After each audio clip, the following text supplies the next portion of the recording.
$1 app. My mother fainted when she saw my name in the paper. My name is Melissa Anderson, and I'm 34 years old. I'm sitting here staring at the front page of the Boston Globe where my face appears next to the headline, Former Outcast Transforms Prenatal Care App into $75 million Empire. 3 hours ago, I received a call from my cousin Jenna. Mel, your mother fainted when she saw the newspaper. They called you a tech genius who overcame family abandonment. Everyone's calling. I didn't cry. I didn't celebrate. I simply hung up the phone, sat in my corner office overlooking the Boston skyline, and thought about how exactly 10 years ago, I was kicked out of my home with nothing but a suitcase and a positive pregnancy test. You have 24 hours to leave this house, were the last words I heard from my mother. I didn't beg. I didn't shed a tear in front of her. I just nodded, went upstairs, packed my bags, and left without saying a word. Today, I'm not just telling my story. I'm sharing a lesson about building something from nothing when the people who are supposed to love you unconditionally turn their backs on you. Where are you watching from today? Drop your location in the comments below and hit that like and subscribe button if you've ever felt rejected by the people who should have protected you. You'll definitely want to stick around for what happened next. I was always the misfit daughter in the Anderson family. While my sister Rebecca excelled as the perfect girl, homecoming queen, Yale graduate with honors, married to a doctor by 24, I was the sister who questioned everything, from religion to the gender expectations my conservative parents imposed. My father, a respected cardiac surgeon, and my mother, president of the PTA and local charity league, maintained a flawless image in our upper-class community in Newton, Massachusetts. For them, appearances were everything. Rebecca followed the script perfectly, chose medicine as her career, married the son of family friends, settled in a mansion just 15 minutes from my parents' house. I, on the other hand, dropped out of law school in my second year to work at a tech startup. It's just a phase, my mother would say at social gatherings. She'll go back to school when she gets tired of this computer game. I remember the Christmas party of 2013 when my father raised a toast to our Rebecca, who just got accepted into Harvard's neurosurgery residency program. Applause, champagne, extravagant gifts. When it was my turn to share news, I mentioned that my startup had secured its first significant funding. That's nice, dear, my mother responded, quickly changing the subject to the new car they had bought for Rebecca. Throughout my life, I accepted my position as second choice, always in the shadow of my perfect sister. Despite the unequal treatment, I still desperately tried to win my parents' approval. I attended every family event, offered to help with my mother's community projects, even accompanied my father to his golf games despite hating the sport. When Rebecca had her first child, I spent weeks helping with the baby, preparing meals, cleaning her house, while my mother just showed up to take pictures for Instagram. Good to see you making yourself useful, she commented. Maybe this will inspire you to start your own family the right way, with a husband first. In fact, I did have a relationship. Lucas was a programmer, and we worked together at the startup. He was brilliant, kind, and loved me for who I was. I introduced him to my family just once, during a disastrous dinner where my father barely spoke to him, and my mother made indirect comments about men with real jobs. Lucas left devastated, and I never invited him to family events again. Still, I kept trying. When my parents celebrated their 35th wedding anniversary, I organized and paid for a lavish surprise party that consumed 3 months of my salary. I invited all their friends, planned every detail. At the end of the night, my mother hugged Rebecca and said, "Sweetie, you always know exactly how to make us happy." Rebecca hadn't even helped with the preparations. I swallowed the lump in my throat and smiled. Living in the shadow of perfection was suffocating, but I kept pushing forward. Every morning, I'd wake up and check the family group chat. Messages from my mother about Rebecca's latest achievement, invitations to events where I'd inevitably be compared to my sister. I showed up anyway, smiling through the pain, accepting the backhanded compliments. "At least you're doing something with those computer skills," my father would say, as if running a promising tech startup was a hobby, not a career. The startup was my escape. Between lines of code and investor meetings, I found my voice. Our app helped small businesses track inventory efficiently. Nothing revolutionary, but solid. Lucas and I were more than colleagues by then. Late nights debugging turned into dinner dates, and soon we were inseparable. "You're brilliant, Mel," he'd tell me when I solved a particularly challenging problem. "Your parents have no idea what they're missing." I believed him sometimes. But years of conditioning are hard to break. For my 24th birthday, my parents gifted Rebecca a spa weekend for all her hard work with the children. I received a gift card to a department store with a note suggesting I buy some professional clothes for when you decide to get a real job. I tucked the card into my wallet and thanked them politely. That night, Lucas took me to dinner at a small Italian restaurant. "I have something for you," he said, sliding a small box across the table. My heart skipped. Was this it? The proposal that might finally make me acceptable in my parents' eyes? Inside was a delicate silver bracelet with a small computer chip charm. "Because you're changing the world, one line of code at a time," he explained. I wore it everywhere. It became my talisman, a reminder that someone valued my mind, my work, my true self. 2 weeks later, everything fell apart. Our main investor pulled out unexpectedly. The startup was hemorrhaging money. Lucas and I were working 18-hour days trying to save it, snapping at each other from stress and exhaustion. "Maybe we should take a break," he suggested one night, after a particularly heated argument about our coding architecture. "Just until things stabilize." I agreed, too tired to fight. What was one more rejection? Anyway, the next morning, I woke up feeling strange. My period was 2 weeks late, but I'd attributed it to stress. Now, a new possibility dawned on me. The pregnancy test took 3 minutes to develop. 3 minutes that stretched into eternity. When the 2 pink lines appeared, clear and undeniable, I sat on the bathroom floor for hours, my mind racing through scenarios, none of them good. Lucas and I were on a break. The startup was failing. My apartment lease was ending in 2 months. And my family would see this as the ultimate confirmation of my failure. For one shameful moment, I considered not telling anyone, just handling it quietly, alone. Then I thought about the child growing inside me. My child. Would I pass down the same conditional love I'd grown up with? No. This baby deserved better. I deserved better. I spent the weekend researching options, calculating finances, making plans. By Sunday evening, I had a decision. I would have this baby, with or without Lucas, with or without my family's support. But first, I needed to tell them. I chose Sunday evening, knowing my parents would be home after church. I drove the familiar route to Newton, rehearsing what I'd say. I wasn't asking for money or a place to stay, just support, understanding, the bare minimum a daughter should expect from her parents. I was naive. My mother opened the door, surprise flickering across her perfectly made-up face. "Melissa, we weren't expecting you. Rebecca and the family just left. Of course they'd had a family dinner without me." I swallowed the hurt, adding it to the mountain I'd accumulated over the years. "Can we talk?" I asked, my voice steadier than I felt. "Your father's watching the game, but come in. Do you want some leftover pie? Rebecca made it. It's divine." I followed her into the immaculate kitchen, declining the pie. My stomach was already in knots. "Mom, I need to tell you and Dad something important," she sighed, glancing at her watch. "Is this about the startup? I told you those tech things are unpredictable. You should have stayed in law school. It's not about the startup. It's personal. Can you get Dad, please?" Something in my tone must have registered, because she didn't argue. Minutes later, we sat in the formal living room, the room reserved for important guests and serious conversations. "Well?"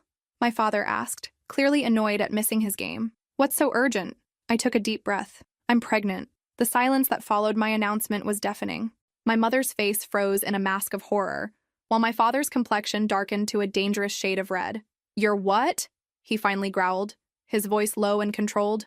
"I'm pregnant, about 6 weeks along." My hands were trembling, but I kept them folded tightly in my lap. "And the father?" My mother's voice was brittle, like thin ice about to crack. "Lucas, we're taking a break right now. The startup isn't doing well." My father stood abruptly, looming over me. $250,000. That's how much your law school education cost before you dropped out. And now this? The specific amount hit me like a slap. He'd never mentioned the cost before. But of course he'd been keeping track, tallying my failures. "I didn't come here asking for money," I said quietly. "I just thought you should know." My mother finally unfroze. "Know what exactly? That you've been irresponsible? That you're throwing away what's left of your future? That you're bringing shame to this family?" I'd expected disappointment, maybe even anger, but the venom in her voice shocked me. "I'm keeping the baby," I stated, my resolve strengthening in the face of their reaction. "I've made my decision." "No," my father declared flatly. "No daughter of mine is going to be an unwed mother. What would people say? What would our friends at church think? I don't care what they think. This is my life, my body, my choice." My mother laughed, a cold, hollow sound. "Your choice? You've made nothing but poor choices. Dropping out of school, that ridiculous startup, and now this?" "The startup isn't ridiculous," I defended automatically. "We've helped hundreds of small businesses." "And where's all that success now?" my father countered. "Can you support a child on a failing business? Do you have any idea what children cost?" I'll figure it out. I didn't come here for a lecture or for money. I thought maybe you'd want to be grandparents to this baby. My mother stood now too, both of them towering over me. Rebecca has given us 3 perfect grandchildren. Children born in wedlock, to parents who can provide for them properly. That's what family means. The unfairness of it all washed over me. 3 decades of never measuring up, of conditional love, of being the family disappointment. So what are you saying? I asked, already knowing the answer. My father looked at my mother, some unspoken communication passing between them. Then he turned to me, his expression hardened. You have 2 options, Melissa. You can fix this situation discreetly. We know doctors who can help. His meaning was unmistakable. Or what? My voice was barely a whisper now. Or you can leave this house and this family, my mother finished. We won't support this decision. We won't witness you destroying your life and embarrassing this family. I stared at them, these strangers who had raised me. You'd disown your own daughter? Your own grandchild? You're disowning yourself with these choices. My father replied coldly.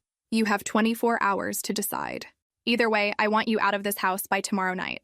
I didn't cry. I didn't scream. I didn't beg. Something hardened inside me at that moment. A seed of determination taking root. I don't need 24 hours, I said, rising to my feet. I've made my choice. I walked past them, up the familiar stairs to my old bedroom, preserved like a museum exhibit of the dutiful daughter I'd never truly been. I didn't own much here anymore, just some old clothes and mementos. It took less than an hour to pack what mattered. When I came downstairs with my small suitcase, they were waiting by the door. My mother held out an envelope. Take it, she said tersely. It's enough to take care of things, if you change your mind. I didn't take the envelope. I looked into their eyes one last time, searching for any flicker of love, any sign that they might relent. There was nothing. Goodbye, I said simply, and walked out into the cool spring evening, the door closing firmly behind me. In my car, I finally allowed the tears to come. Not for long, just a brief release of pressure.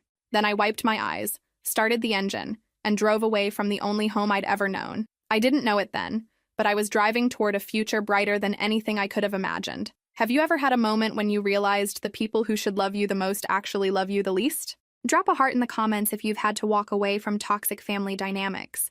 I drove aimlessly for almost an hour, too shocked to form a coherent plan. Eventually, I found myself parked outside a small coffee shop, one of those independent places with mismatched furniture and local art on the walls, the kind of place where you could sit for hours with a single cup of tea.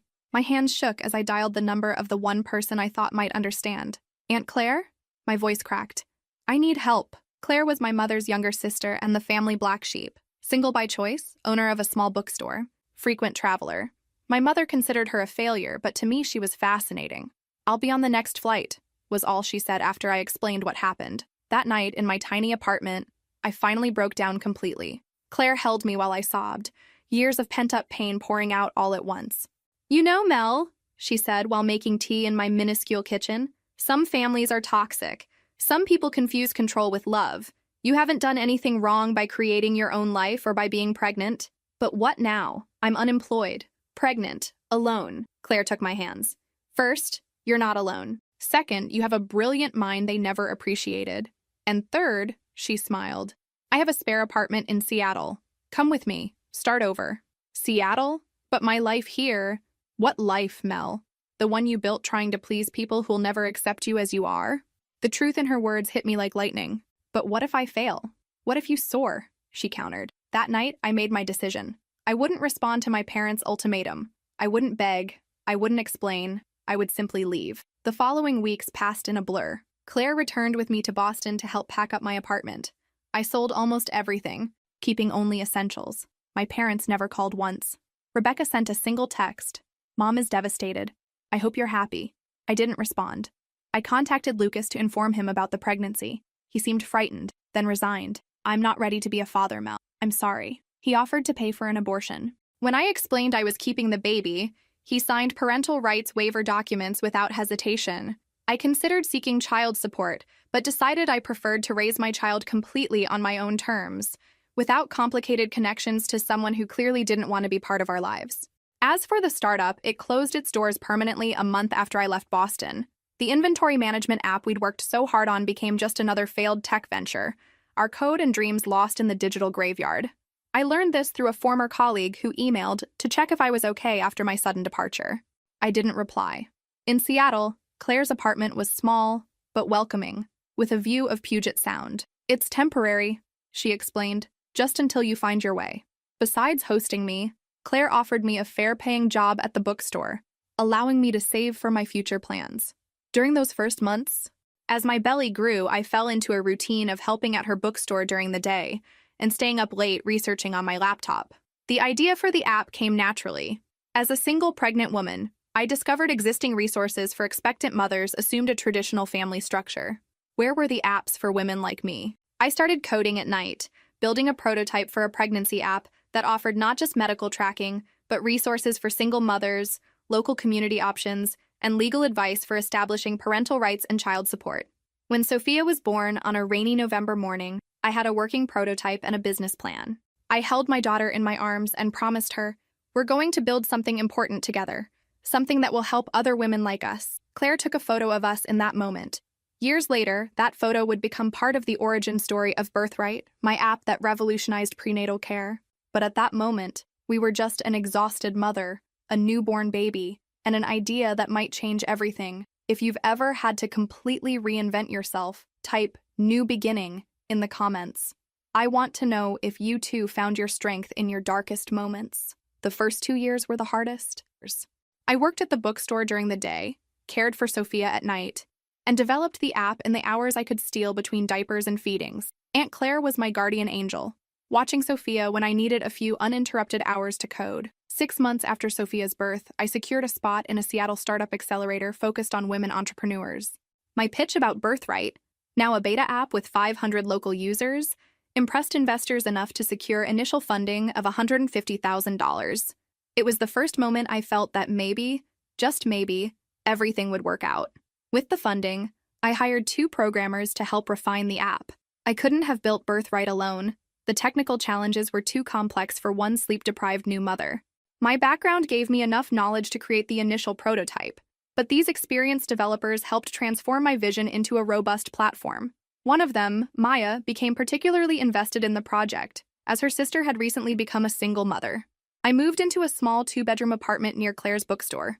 I established a routine that allowed me to be both mother and CEO, waking at 5 a.m. to work before Sophia stirred, taking her to daycare 3 times a week, working frantically until pickup time, then spending our evenings together. Our big break came when a major business magazine put us on their startups to watch list, leading to an exponential increase in users and investor interest. Within months, our app had grown from a few thousand to tens of thousands of users. At no point did I attempt to contact my family. In the beginning, I obsessively checked my phone, hoping for a message, a call, any sign they missed me. Eventually, that habit faded. Through Claire, I received occasional updates. Rebecca had 2 more children. My parents renovated the house. Life continued without me. On Sophia's 3rd birthday, I made a decision. I would no longer be defined by my family's rejection. From now on, I would look only forward. That night, after putting Sophia to bed, I sat in my small makeshift office and wrote a letter to my parents. It wasn't a letter of reconciliation or anger. It was a letter of farewell to people I would never again allow to hurt me. I never sent it, but the act of writing it was liberating. The next day, I pitched Birthright to a group of San Francisco venture capitalists. I walked out with a $2 million investment and the determination to turn my small startup into something extraordinary. As Birthright grew, so did my confidence. I hired a diverse team of women who understood our mission, many of them single mothers themselves.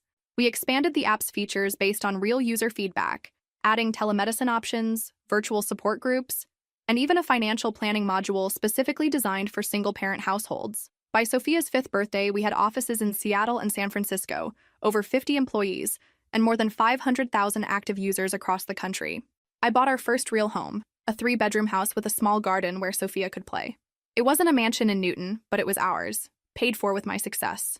I dated occasionally, but nothing serious. Between raising Sophia and running Birthright, there wasn't much time for relationships. Besides, I'd learned to be cautious with my heart. Sophia was thriving, a bright, curious child who loved books and puzzles. She had Claire's adventurous spirit, and people said, my determination. When she asked about her father, I told her the truth in age-appropriate ways. When she asked about my parents, I simply said they lived far away and weren't able to be part of our lives. Are they mean people? She asked once, her 5-year-old logic cutting straight to the point. No, sweetie, I replied after careful consideration. They just have very strict ideas about how people should live their lives. And I chose a different path. I like our path, she declared, hugging me fiercely. Me too, baby. Me too. One ordinary Tuesday, everything changed again. I was reviewing quarterly reports in my office when my assistant knocked. There's a call for you. Someone named Rebecca Anderson. She says she's your sister. 7 years of silence. And now this. My hands trembled slightly as I picked up the phone. Mel? Her voice was exactly as I remembered. It's been a long time. Yes, I replied, unsure what else to say. I saw an article about you in Business Insider. Your app. It's impressive. Really impressive. Thank you. An awkward pause followed. Then she said, Mom and Dad saw it too. My heart raced. And? They want to see you and meet Sophia. Another pause. We all do. I closed my eyes. Memories flooding back. The Christmas parties where I was invisible. The anniversary dinner where my efforts went unacknowledged. The night they gave me 24 hours to leave. Why now, Rebecca? Is it because I'm successful? Because the article mentioned a recent funding round of $30 million? That's not fair, she protested. They're getting older. They've had time to think. People can change, Mel. Can they? I wondered. Or do they just adapt their tactics when their old ones stop working? I need time to think about this, I finally said. And I need to consider what's best for Sophia. Of course, Rebecca replied. Just don't wait too long. Life is short, Mel. After hanging up, I sat motionless, staring out at the Seattle skyline. Was I ready to let them back into my life? More importantly, was I ready to let them into Sophia's? 3 weeks passed before I responded to Rebecca's call. 3 weeks of internal debates, sleepless nights, and long conversations with Claire. They don't deserve your forgiveness, Claire said over wine one evening after Sophia was asleep. Maybe it's not about what they deserve, I replied. Maybe it's about what I need, what Sophia might need. And what's that? I swirled the wine in my glass, watching the burgundy liquid catch the light. Closure, maybe, or setting a different example for Sophia about dealing with difficult people. Just be careful, Mel. Leopards rarely change their spots. I called Rebecca on a Sunday evening, when I knew my parents would likely be home. I'm willing to consider a visit, I told her, but I have conditions. Sophia comes first. Any sign of rejection or judgment toward her and we're gone. No second chances. That's fair, Rebecca agreed quickly. When can you come? As fate would have it, I was scheduled to speak at a major tech conference in Boston in 2 months. Early June, I said. We'll stay at a hotel, not at the house. Mom and Dad won't like that, Rebecca warned. That's non-negotiable. This isn't a family reunion, Rebecca. It's a carefully controlled experiment. The weeks leading up to the trip were a whirlwind. Birthright secured another major investment, bringing our valuation to $75 million. We launched in 2 additional countries. I hired a COO to handle daily operations, giving me more flexibility for the future. Through it all, I prepared Sophia carefully for the meeting. At 9 years old, she was perceptive and curious about the grandparents she'd never met. Why haven't they wanted to meet me before? She asked one night as I tucked her in. The question broke my heart. How do you explain conditional love to a child who's only known acceptance? Sometimes adults make mistakes, sweetheart. Big mistakes that take a long time to fix. Your grandparents made a mistake with me when you were in my tummy, but now they want to try again. Will they like me? The vulnerability in her voice made my chest ache. Everyone who meets you loves you, Sophia. But even if they aren't perfect, I want you to know that's never your fault. Understand? She nodded, absorbing my words with wisdom beyond her years. The day before our flight to Boston, I received a call from an unknown number. Melissa? It's Dr. Shapiro. I was your pediatrician when you were a child. Surprised, I responded, Dr. Shapiro, how did you get my number? Your mother gave it to me. Apparently, she got it from your assistant when she was organizing your visit. I made a mental note to have a serious conversation with my team about privacy protocols. She's organizing a welcome dinner for you and Sophia, at the church. I froze. At the church? What dinner? The welcome reception. To celebrate your return to the family. Your mother invited the entire congregation. Everyone's so excited to meet your daughter. The tone in his voice when he said daughter told me everything I needed to know. This wasn't a reconciliation. It was a spectacle. A chance to show how generous they were in accepting back the prodigal daughter and her illegitimate child. Dr. Shapiro, I never consented to this. I knew nothing about any reception. Oh, he seemed genuinely surprised. Your mother implied it was all arranged, said you had finally come to your senses. After hanging up, I immediately called my mother. A church reception? Seriously, Mom. I thought you'd be pleased. She responded defensively. I'm showing everyone we're accepting you back. Accepting me back? Like I'm the one who did something wrong? And exposing Sophia to a circus where everyone will look at her like some kind of curiosity? You're overreacting as always. It's just a dinner to celebrate the family reuniting. No, it's you trying to control the narrative, turning our story into something that makes you look like the forgiving mother, not the one who threw out her pregnant daughter. So you're not coming? Her voice took on that familiar tone of calculated disappointment. I took a deep breath. We're coming to Boston as planned. We'll meet you, Dad, and Rebecca for a private lunch. No church, no community, no spectacle, just family. If that's not acceptable, then we won't see each other. The silence on the other end of the line was deafening. I'll cancel the reception, she finally said, her voice cold. But your father will be very disappointed. He'll survive, I replied. Just like I did. What do you think will happen when Melissa finally faces her parents after all these years? Share your predictions in the comments. The tech conference was a success. I presented Birthright's new telemedicine feature to a packed room, and the feedback was extraordinary. Several tech publications requested interviews, including the Boston Globe. The following day, we met my family for our agreed-upon lunch. It was surreal seeing my parents again after 7 years. My father looked older, his hair completely gray. My mother was the same, perfectly groomed, controlled smile. Rebecca seemed nervous, fidgeting with her napkin. Sophia, dressed in her favorite blue dress, clutched my hand tightly. So, my father said after initial greetings, we hear your app is doing well. Birthright, I corrected. Yes, we're valued at $75 million now. We just closed our Series B. He nodded, clearly impressed despite himself. And this must be Sophia, my mother said, looking at my daughter with an expression hard to read. She looks like you when you were small. Nice to meet you, Sophia said politely, exactly as we had practiced. The conversation proceeded tensely. Surface questions, cautious answers. No one directly mentioned the past until my mother said, "We're so happy you finally decided to let us back into your life, Melissa. These years have been difficult for all of us." I set my fork down. Let's be clear about something. I didn't keep you out. You threw me out when I was most vulnerable. You never tried to find me. You never asked about your granddaughter. You only reached out when you learned about my success. That's not fair, my father interrupted. You knew where to find us. Yes, in the same house you kicked me out of. The place where you told me my pregnancy was an unacceptable shame to the family. Rebecca intervened. Can we leave the past behind? For the children's sake? My kids should know their cousin. I looked at Sophia, who was watching the conversation with attentive eyes. I'd love for Sophia to know her cousins, but I won't pretend nothing happened. If we're going to rebuild any kind of relationship, it needs to be based on truth. What truth do you want, Melissa? My mother asked, visibly irritated. That you got pregnant out of wedlock? That you abandoned your education? That you ran away instead of facing your responsibilities? Catherine, my father warned, nervously glancing at nearby tables. I took a deep breath. The truth is that you conditioned your love, and the truth is that I don't need it anymore. I came here today to give Sophia a chance to know her extended family, but I see that was a mistake. I began gathering my purse, ready to leave, when my father spoke. Wait, please. Surprisingly, his eyes were moist. I'm proud of what you've built, he said, his voice low. And I'm sorry, truly sorry. We reacted badly. I reacted badly. My mother looked shocked at his admission. Thank you, I replied, not knowing what else to say. Can we try again? He asked. No expectations, no judgments, just getting to know our granddaughter? I looked at Sophia, who nodded almost imperceptibly.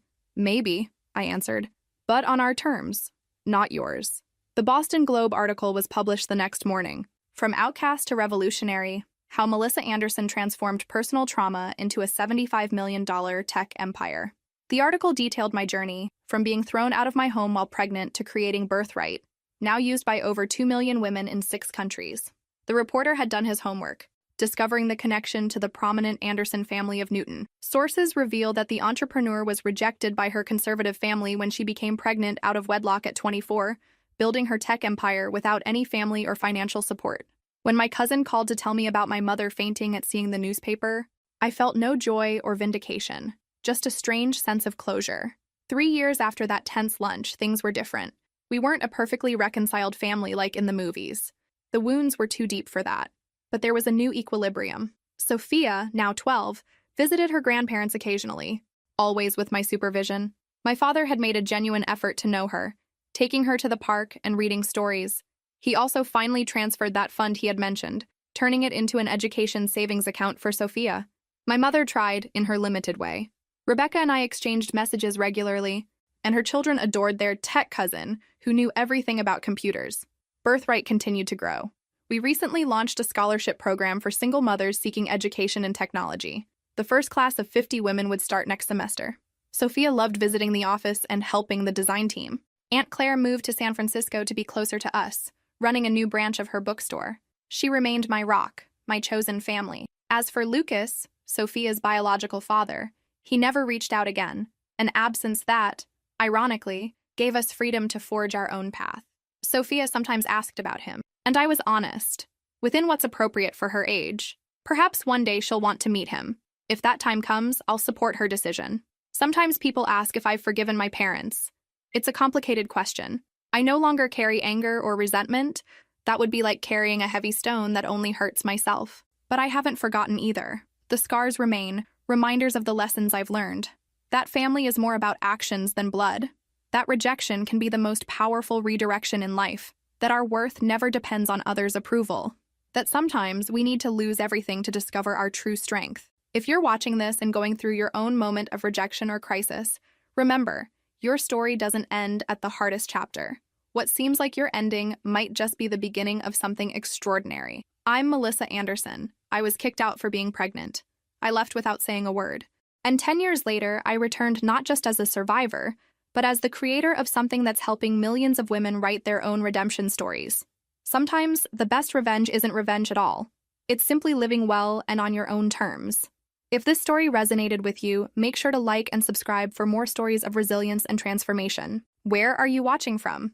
Let me know in the comments below. 6 months after the Boston Globe article, my phone rang with an unexpected call. It was my father. "Melissa, I'd like to visit you and Sophia in San Francisco. Just me. No mother, no Rebecca. Just a grandfather wanting to know his granddaughter better." I hesitated, caught off guard by the request. After our cautious lunch in Boston, we'd maintained minimal contact, holiday calls, occasional photos sent through Rebecca. Nothing substantial. "What does Mom think about this?" A pause. "She doesn't know I'm calling. Things have been strained since the article. Since I apologized to you." Interesting. I never imagined my father breaking ranks with my mother. In 34 years, I'd never seen it happen. "Why now, Dad?" His voice softened in a way I'd rarely heard. "I'm 68 years old, Melissa. I've spent my life defining success by appearances, by what others think. The heart surgeon with the perfect family, the community leader, the success story." He took a breath. "And where has it gotten me? A daughter who rightfully wants nothing to do with me. A granddaughter I barely know. A marriage that's more performance than partnership." I remained silent, letting his words sink in. "The article, seeing everything written out like that, what we did to you, how you succeeded despite us, not because of us. It forced me to face some hard truths. I thought of Sophia, now playing in the garden of our San Francisco home. She deserved to know her grandfather. The real man, not the perfectionist surgeon who'd rejected her mother. "You can visit for a weekend," I finally said. "But we're not erasing the past, Dad. And if this is some attempt to bring me back into the fold on Mom's terms—" "It's not," he interrupted. "I promise you that." 2 weeks later, my father arrived. He seemed smaller somehow, less imposing than the towering figure of my childhood. He brought Sophia a telescope, for a girl who's already reaching for the stars. And me, surprisingly, a flash drive. "What's this?" I asked that evening after Sophia had gone to bed. "Every photo I could find of you growing up. School plays, science fairs, birthdays. I thought Sophia might want to see her mother as a child." He hesitated. "And I thought you might want proof that you weren't always invisible to me." I plugged it into my laptop, and there I was, gangly and serious at my 8th grade science fair, where I'd built a functioning solar panel. My father stood beside me, his hand on my shoulder, pride evident in his expression. "I don't remember you being there," I said quietly. "I left work early. Your mother said it wasn't necessary, that it was just a science fair, but I wanted to see what you'd built." Another photo showed me at 16, receiving a coding award. Again, my father in the background. "You were always extraordinary." "Melissa, I just didn't know how to nurture it. How to nurture you." "Why not?" The question that had haunted me for decades. He stared into his whiskey glass. $4,300. "What?" "That's what my father had in his bank account when he died. $4,300 after 45 years working in a factory. He was brilliant, could fix anything, build anything, but he never had opportunities. When I got into medical school, he took a second job to help pay for it. I'd never heard this story before. I promised myself my children would never worry about money or status, that they'd have every advantage. Somewhere along the way, that turned into rigid expectations, into measuring success by external validation. He looked up at me, into valuing Rebecca's predictable achievements over your innovative spirit. And Mom? Your mother came from money but not respect. Her family had wealth but no standing. Marrying a doctor gave her the social position she craved. She spent her life terrified of losing it. It didn't excuse what they'd done, but it helped me understand the complex machinery that had shaped my childhood. The weekend passed quickly. My father and Sophia connected over her collection of minerals and his knowledge of geological formations. I watched them from a distance. This new version of my father, patient, attentive, genuinely interested. On his last evening, as Sophia showed him her latest coding project on her kid-friendly laptop, he turned to me with tears in his eyes. She's extraordinary, just like her mother. Yes, she is, I agreed. I've made a decision, he said later, after Sophia went to bed. I'm retiring from surgery. I've given the hospital my 6-month notice.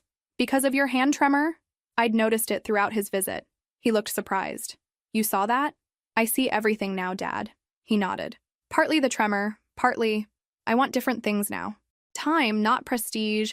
Connection, not approval. And Mom? We'll see. For the first time in 40 years, I'm making choices without considering her reaction first. It's liberating. When he left the next day, Sophia hugged him tightly. Will you come back, Grandpa? As often as your mother allows, he replied. Looking at me, I nodded. We'll work something out. As his taxi pulled away, I felt something shift inside me. Not forgiveness exactly, but a softening. A recognition that people can change, even after decades of rigidity. That night, I received a text from my father. Thank you for giving me a second chance I don't deserve. I'm proud of you, Melissa. I always have been, even when I couldn't show it. I showed the message to Claire during our weekly video call. Do you believe him? She asked.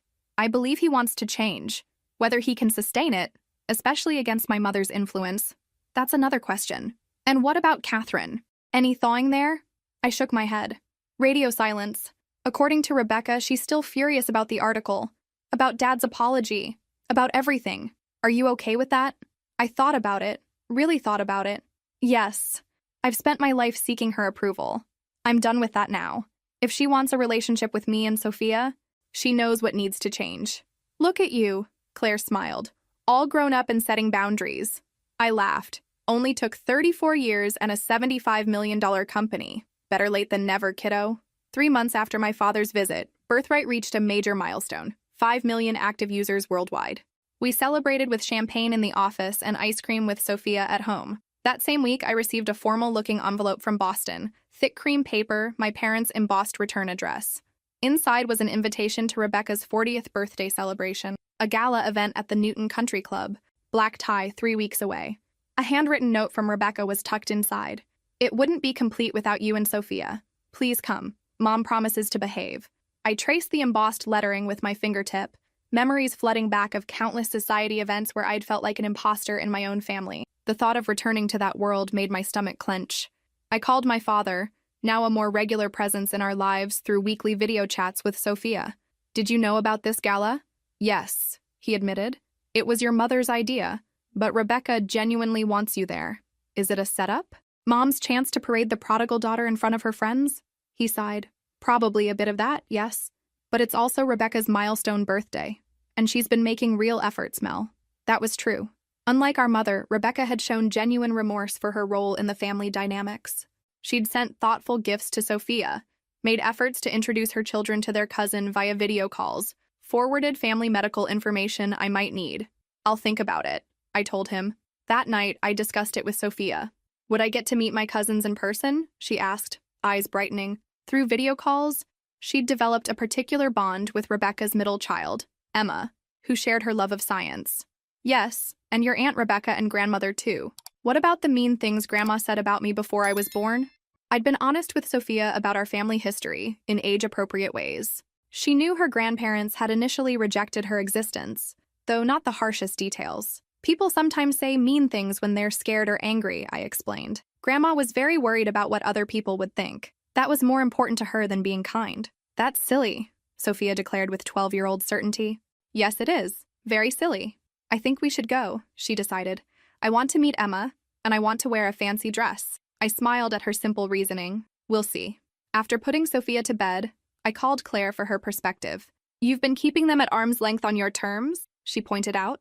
"Maybe it's time to see if you can exist in their world on your terms. What if nothing's changed? What if it's just another opportunity for them to make me feel inadequate?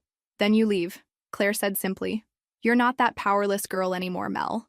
You're a successful CEO, a mother, a woman who built an empire from nothing. You can handle a country club gala." 2 days later, I RSVP'd yes for myself and Sophia. I booked first-class tickets to Boston and reserved a suite at the Four Seasons.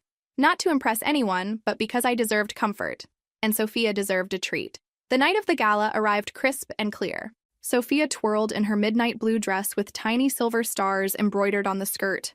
"Like the night sky, Mommy," while I opted for a sleek black column dress that projected simple elegance. No flashy jewelry, no designer labels on display. Just quiet confidence. As our car approached the country club, I felt a familiar tightness in my chest, the same anxiety I'd experienced at countless family events where I never quite measured up. "You okay, Mommy?" Sophia asked, noticing my expression. I squeezed her hand. "Just a little nervous. Sometimes when I'm with Grandma and her friends, I feel like I'm still a little girl." Sophia looked at me seriously. "But you're not. You're my mommy, and you make the best app in the world." I laughed, tension breaking. "Well, when you put it that way." The country club hadn't changed. Same manicured lawns, same colonial architecture, same understated wealth. As we walked in, heads turned. I heard whispers. "That's Catherine's other daughter, the tech one. Did you read that article?" Rebecca rushed over immediately, enveloping me in a hug that felt surprisingly genuine. "You came.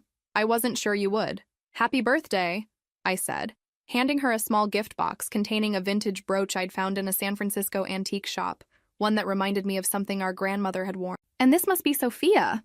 Rebecca knelt down. "I'm your Aunt Rebecca. I'm so happy to finally meet you in person." Sophia, suddenly shy, managed a quiet happy birthday, before spotting her cousins across the room and perking up. "Is that Emma?" Rebecca smiled. "Yes. She's been talking about meeting you all week. Want to go say hi?" As Sophia ran off to meet her cousins, I braced myself for the inevitable encounter with my mother. I didn't have to wait long. "Melissa." She air-kissed both my cheeks, keeping physical contact to a minimum. "That dress is simple, but it suits you." 7 words, 2 backhanded compliments. Some things never change. "Mother, you look well?" She did. Expertly colored hair, designer dress, not a wrinkle in sight despite being in her mid-60s. "I wasn't sure you'd come. You've been so independent these past years." Rebecca asked. "I've always had time for people who genuinely want me in their lives." Her smile tightened almost imperceptibly. "Well, everyone's been asking about you. The Boston Globe article made quite a splash in our circle. And there it was, the real reason for my invitation. Not reconciliation, but damage control. A chance to show her friends that the family rift had been mended, that she had magnanimously welcomed back her wayward daughter." "I'm sure it did," I replied coolly. "If you'll excuse me, I should check on Sophia." As I turned to walk away, she caught my arm. "We're seated at the head table, of course. You and Sophia will be joining us." I gently removed her hand. "Of course." The evening proceeded like a carefully choreographed dance. I made polite conversation with old family friends, answered questions about birthright, watched Sophia play with her cousins. My father, surprisingly, stayed by my side for much of the night, running interference when conversations became too probing or judgmental. During dinner, my mother tapped her glass for attention. "We're so blessed to celebrate Rebecca's birthday with family and dear friends. Especially blessed to have our daughter Melissa and granddaughter Sophia joining us from California. Some of you know that Melissa has become quite successful with her technology company." The pause before technology company spoke volumes. "We always knew she would find her way eventually," she continued with a tight smile. "Family is everything to us Andersons, no matter what." The irony was so thick I could barely breathe. I felt all eyes on me, waiting for my response. The old Melissa would have smiled politely, accepting the rewriting of history, the erasure of pain. But I wasn't that Melissa anymore. I raised my own glass. To Rebecca on her birthday, and to family, both the ones we're born into and the ones we choose. To second chances when they're earned. And to truth, without which love is just performance. A murmur rippled through the table. My mother's smile froze. My father reached under the table and squeezed my hand. Rebecca, ever the peacemaker, quickly steered the conversation to safer topics. But something had shifted. I'd claimed my narrative, refusing to let it be sanitized for public consumption. Later, as Sophia played with her cousins during dessert, My mother cornered me on the terrace. That was unnecessary, she hissed.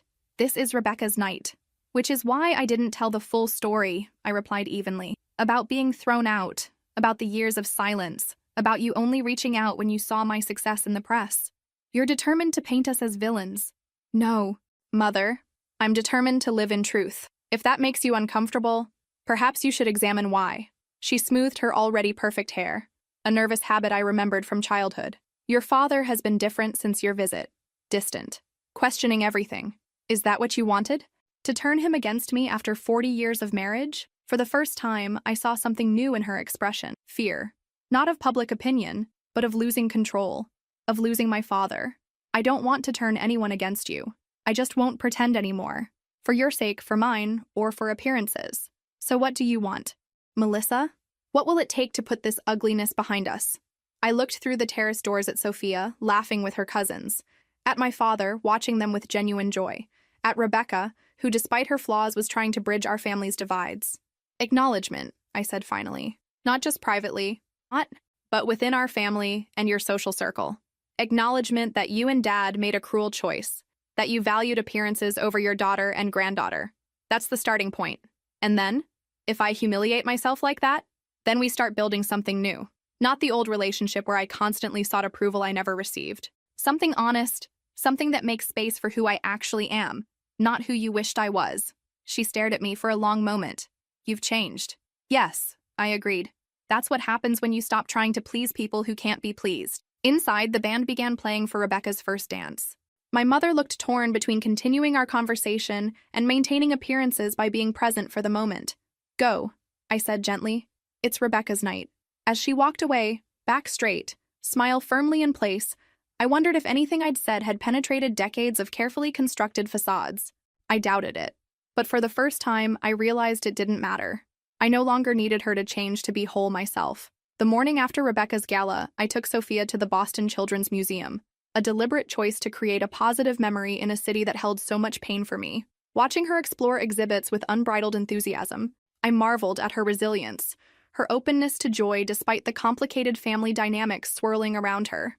My phone buzzed with a text from my father. Breakfast tomorrow before your flight? Just the three of us. I replied with a simple, yes. Then pocketed my phone and focused on Sophia's adventure through the museum's bubble room. The next morning, we met my father at a quiet cafe near our hotel. He looked tired, with dark circles under his eyes suggesting a sleepless night. Everything okay, Dad? I asked after we ordered. He managed a smile for Sophia, who was coloring the children's menu, before responding quietly. Your mother and I had a long conversation after the gala. Several conversations, actually. Something in his tone made me sit up straighter. About? Everything. The past. How we treated you. What happens next. He hesitated. I told her I wasn't willing to pretend anymore either. That if she wanted to salvage any relationship with you and Sophia, she needed to face reality. How did that go? He gave a humorless laugh. About as well as you'd expect. She accused me of betraying her, said I was rewriting history to assuage my guilt.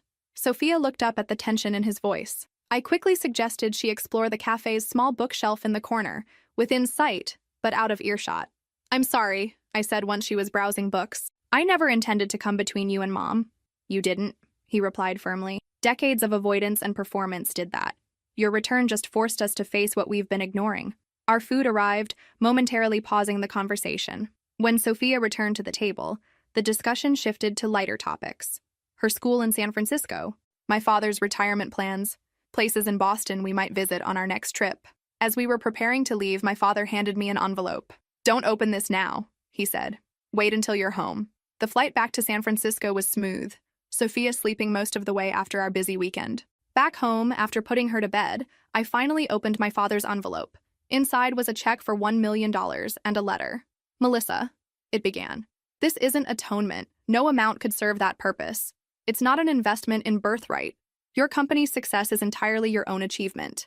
This represents what would have been yours had we supported you from the beginning. Education funds, the trust from your grandparents that we withheld, a decade of birthday and Christmas gifts never given. It's yours without conditions. Use it, return it, donate it. Whatever you choose will be right. I'm making changes in my life that I should have made years ago. Your mother and I are entering counseling. I've stepped down from hospital boards to focus on what truly matters. I've consulted an attorney about ensuring Sophia's place in our will, regardless of what happens between your mother and me. You asked for acknowledgement. I'm starting with this letter, but there will be more. The truth deserves to be spoken, however uncomfortable. With admiration and love that I should have expressed long ago, Dad. I sat with the letter for a long time, emotions washing over me in waves. The check represented a fortune to most people, but its monetary value wasn't what moved me. It was the concrete acknowledgement of wrong, the tangible evidence of change. The next morning, I called him. I got your letter, I said when he answered. And? I don't need the money, Dad. I know you don't, he replied. That's partly why I want you to have it. I thought about what the money could mean, not to me, but to others. I'd like to use it to expand Birthright's scholarship program for single mothers, create the Anderson Family Scholarship. Silence, then a slightly choked response. I'd be honored. 2 weeks later, I received an unexpected email from my mother. No greeting, no pleasantries, just 3 sentences. Your father says I owe you acknowledgement. I should have never given you that ultimatum 7 years ago. I've lived with the consequences of that mistake every day since. It wasn't an apology. It wasn't warm or emotional. But from a woman who had never admitted error in her life, it was seismic. I showed the email to Claire during our Sunday video call. Well, she said after reading it, the Ice Queen has acknowledged that she bleeds. It's a start. Should I respond? What do you want to say? I considered the question carefully. That I appreciate her email. That we have a long way to go. That Sophia deserves better than a grandmother who sees her as evidence of a mistake. Then say that, Claire advised. Directly. Without anger, but without sugarcoating. I did, sending a reply that was equally straightforward. Thank you for acknowledging what happened. I hope this is the beginning of honest communication between us. Sophia and I are open to building a new relationship, but only one based on respect and acceptance. The response came several days later. Longer this time, less defensive. She wrote about attending her first therapy session with my father, about reconsidering priorities as they entered their later years, about wanting to know Sophia better. It was stilted, formal, clearly difficult for her to write, but it was genuine. Over the following months, a cautious correspondence developed. I didn't share the intimate details of our lives, but I sent photos of Sophia's science fair project, updates on Birthright's expansion, news of Claire's bookstore opening a 3rd location. My mother responded with equally measured communications, news of Rebecca's children, updates on community changes, hesitant questions about our lives in San Francisco. 6 months after Rebecca's gala, I received another unexpected communication, this time, a formal letter from my parents' church. The pastor wrote that Catherine Anderson had resigned from her position as chair of the women's ministry after 15 years of service. She had, he wrote, expressed a desire to focus on family reconciliation and personal growth. I stared at the letter in disbelief. Nothing, not even my success, not even the Boston Globe article, had shocked me as much as my mother voluntarily relinquishing her position of social power. That evening, she called directly for the first time. You received Pastor Michael's letter? She asked without preamble. Yes. I was surprised. A long pause. It was time for a change. Coming from my mother, this simple statement was revolutionary. Are you okay? I asked, genuinely concerned. Another pause. I'm adjusting.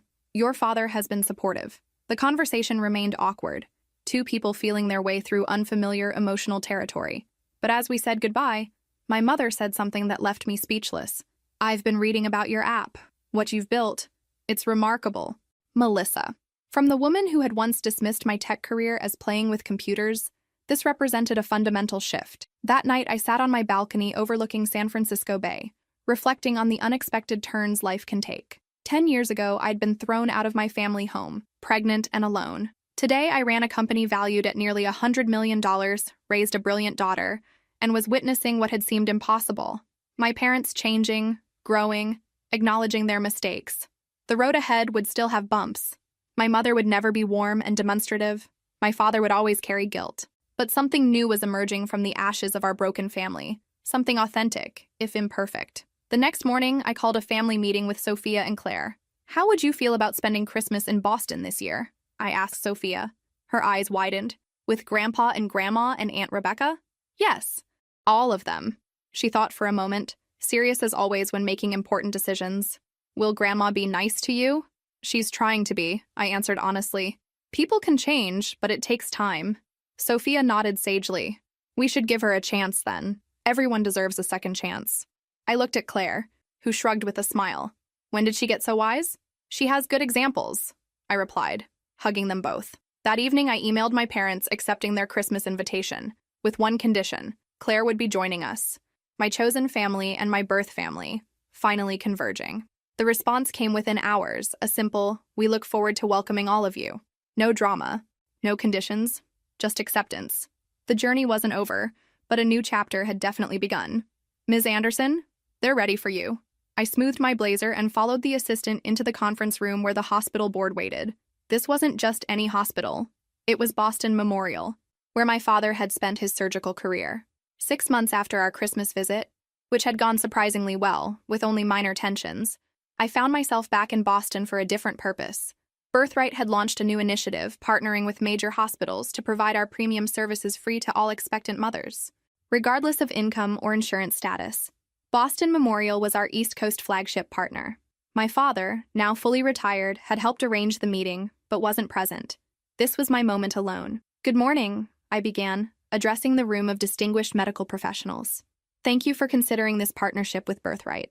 As I launched into my presentation, statistics on maternal health outcomes, testimonials from existing hospital partners, financial projections, I felt a surreal sense of coming full circle. Here I was, in my father's professional domain, being taken seriously not as Dr. Anderson's daughter, but as a successful CEO in my own right. The hospital's chief of obstetrics, Dr.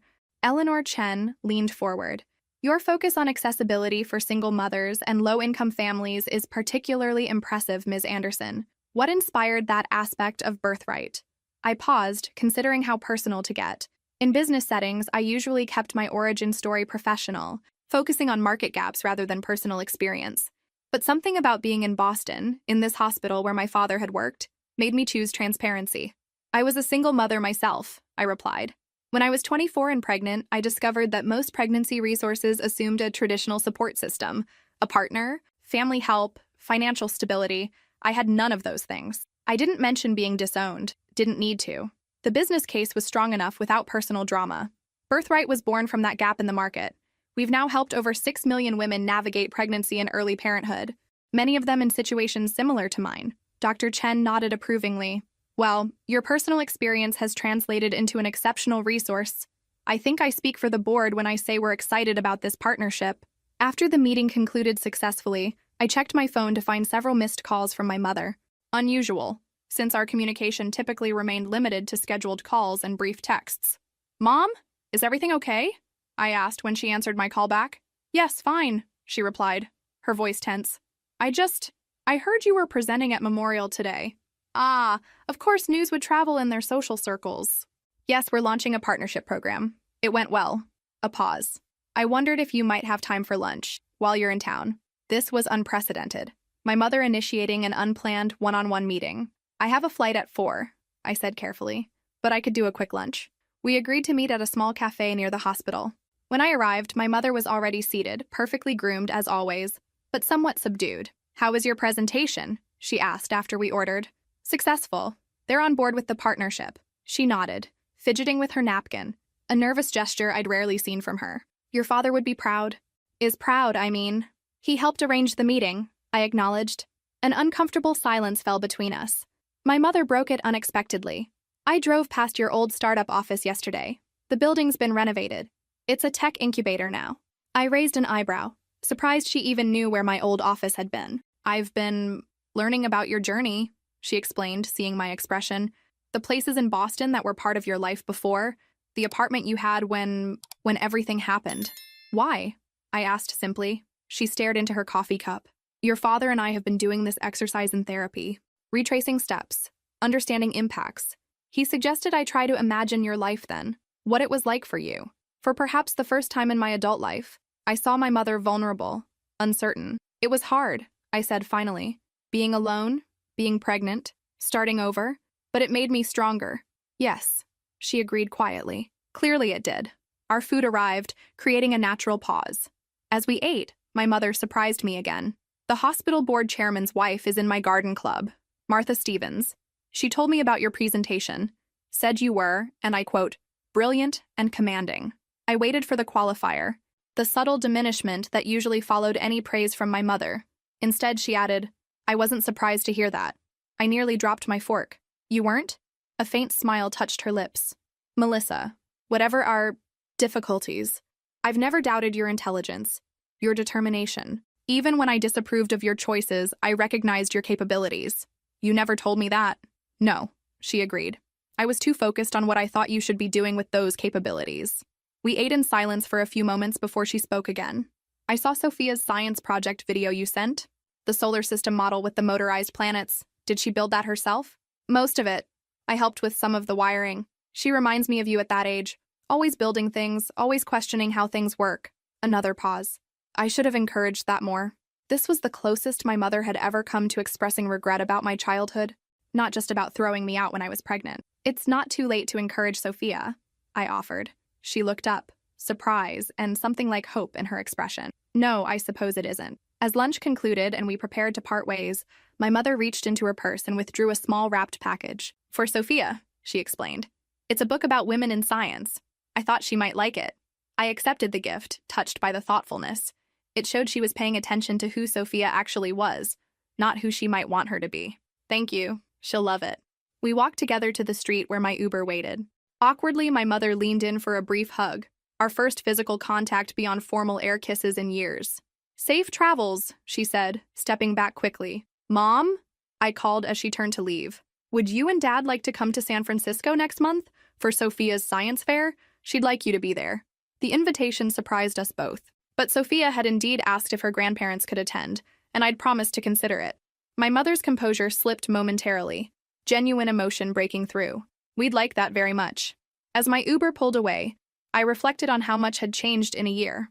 The woman who had once given me 24 hours to leave her house was now making tentative efforts to understand my life, to connect with my daughter on Sophia's terms, not hers. Change didn't erase the past.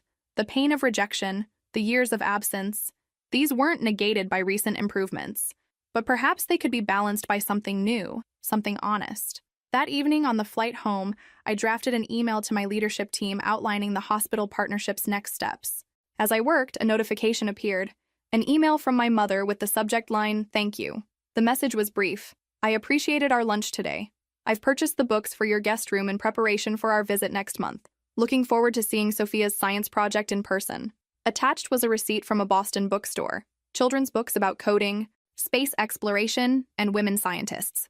Books selected for who Sophia actually was, not who my mother might wish her to be. It was a small thing, but in the context of our relationship, it felt monumental. I thought about calling Claire to discuss these developments, but decided to wait until I was home.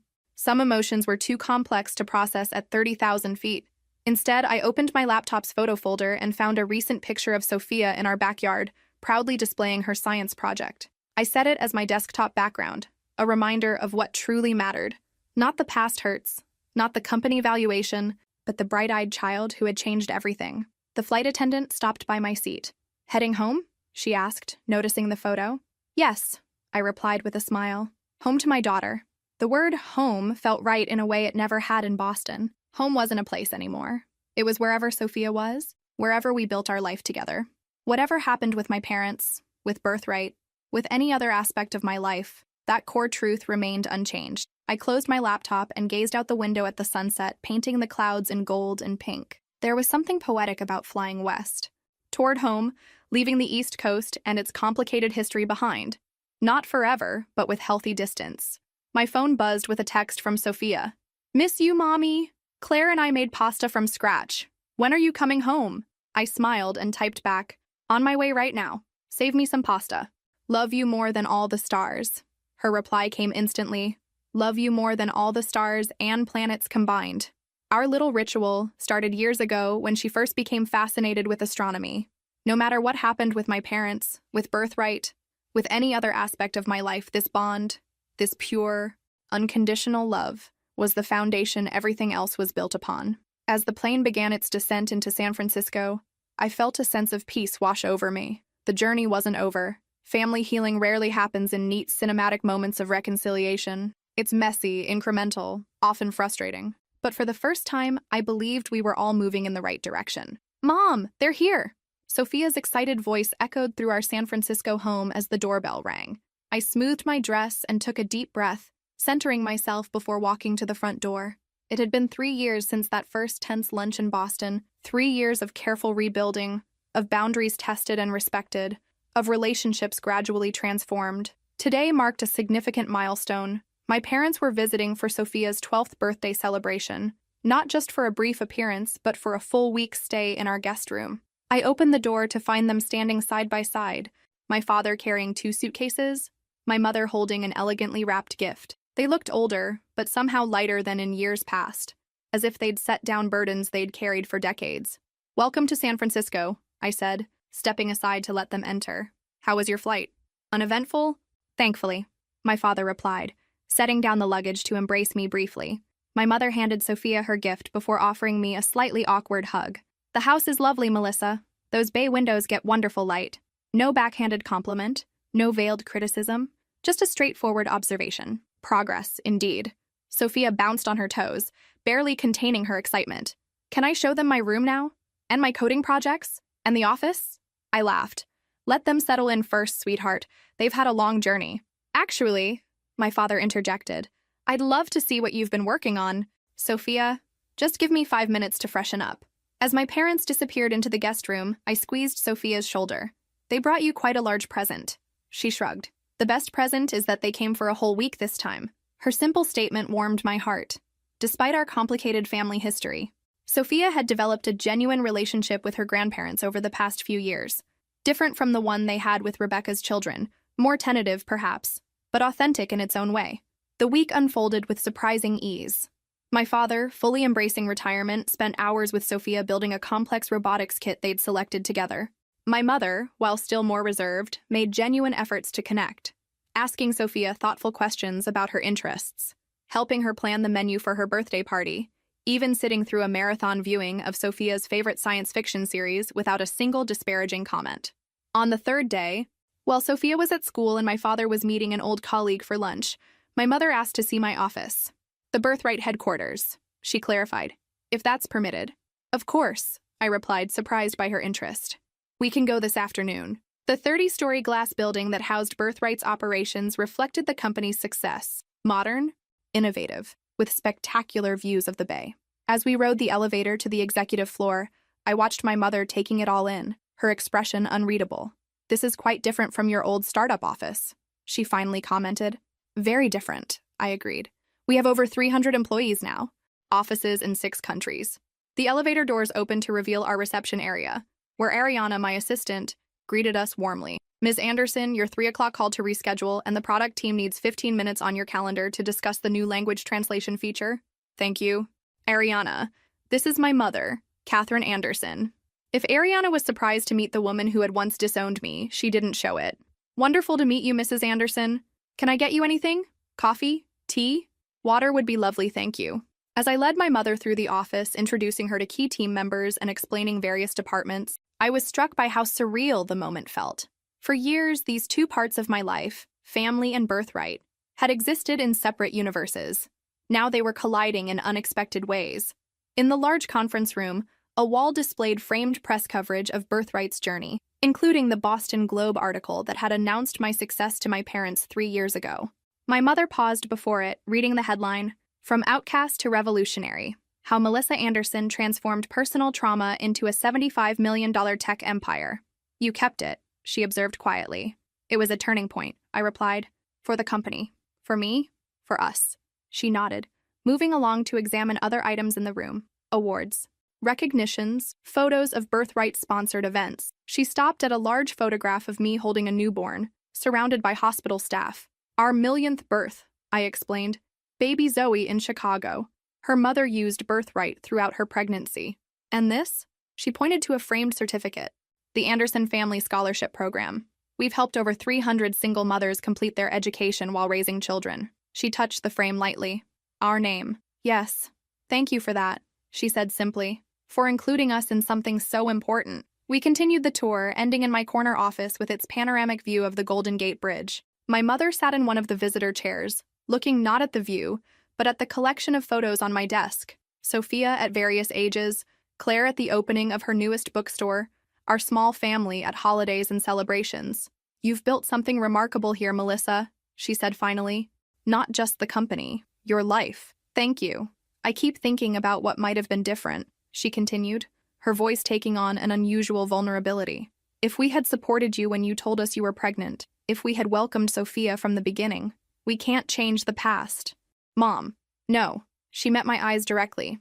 But I want you to know that I recognize what was lost, what I threw away. 10 years with my granddaughter. 10 years of your achievements. I sat across from her, letting her words sink in. This was the most direct acknowledgement she had ever offered about the damage her actions had caused. I appreciate that, I said finally. Your father adapted more easily than I did, she admitted.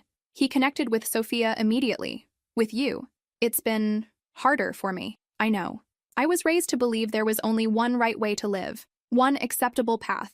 When you deviated from that, she trailed off, gathering her thoughts. I thought I was protecting our family's reputation. Now I realize I was just protecting my own rigid worldview. The woman sitting before me seemed almost like a stranger, vulnerable, reflective, honest in a way my mother had never been. What changed? I asked. After all these years? She considered the question carefully. Seeing your success was part of it, the article. But mostly, she paused. Mostly, it was the realization that I'd lost you, that your father was pulling away too, that my perfect life was empty without genuine connection. She smoothed her skirt, a gesture I recognized from childhood, something she did when emotions threatened to overwhelm her carefully maintained composure. I'm not good at this, Melissa. Admitting mistakes, showing feelings, but I'm trying to learn. For Sophia, for you, for myself. I reached across the desk and took her hand, a gesture that would have been unimaginable a few years earlier. That's all any of us can do. Try to be better tomorrow than we were yesterday.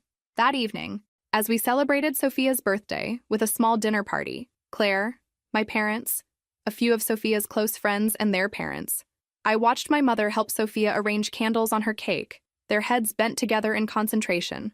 My father caught my eye from across the room and smiled, a silent acknowledgement of how far we had all come. Later, after guests had departed and Sophia had gone to bed surrounded by new books and science kits, I joined my parents on the back deck. The San Francisco night was cool, but not cold.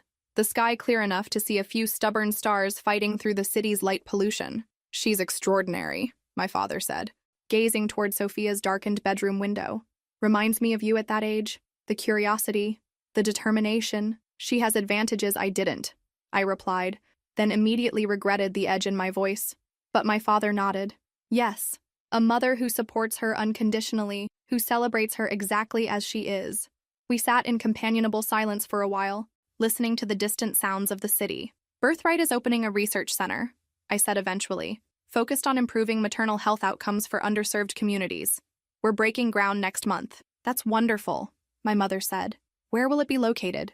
Boston, actually. We're partnering with several hospitals there, including Memorial. My father looked surprised. You never mentioned this. It's been in development for a while. We wanted everything finalized before making announcements. Will you be spending more time in Boston then?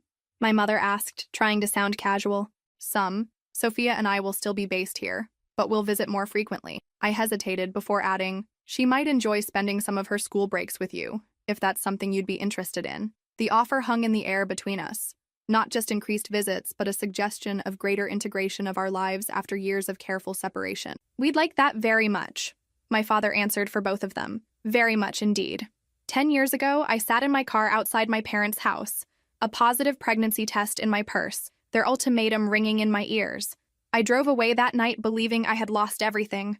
Instead, I had found myself, found my strength, my purpose, my voice, created a company that helped millions of women, raised a daughter who knew her worth couldn't be measured by others' approval.